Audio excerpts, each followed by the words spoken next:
Сәлеметсіздер. Менің атым Гүлшат болады. Қаратал ауылы, Ескелді ауданынанмын. Осы бальзамды ішкелі өзімнің мен букет болезнь менде. Давлением бар, жүрек постоянно учеттамын. Асқазанымда язва, бауырым сетін. Содан мен осы нано бальзамды ішкелі қазір давлениен вообще ұмыттым. Больницаға жолдым ұмыттым. Язва у меня зарубцовался. И вообще суставтарым бәрі ауыратын, қазір ол ауруды вообще тоқтаттым.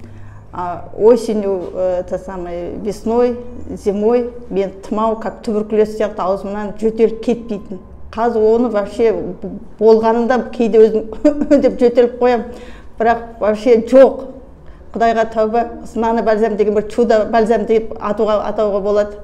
Мен бұл компанияға Астанаға барып презентацияға қатысып, ол кезде бұны білмейтінмін де, сол жерде керемет жүрегімнің ашылып, осы компанияға кіргеніме өте қуаныштымын. Балаларыма айтсам, мама, бұл сен қалай сеніп, қалай не, балаларым-ау, сендер мен ай сайын больницадан жатып, больницадан шыққанында көріп жүрсіңдер ғой. Давление сумкамнан таблетка түспейтін.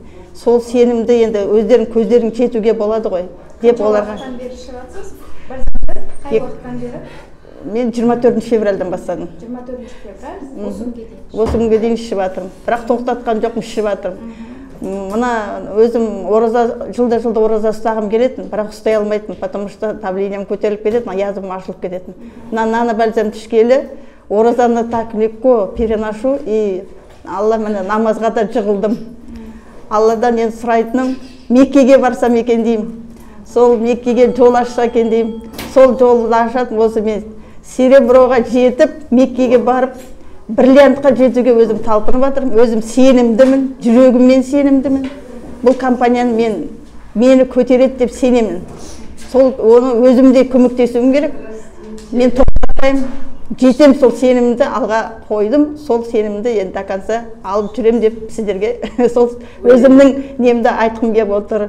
Сау болыңыздар.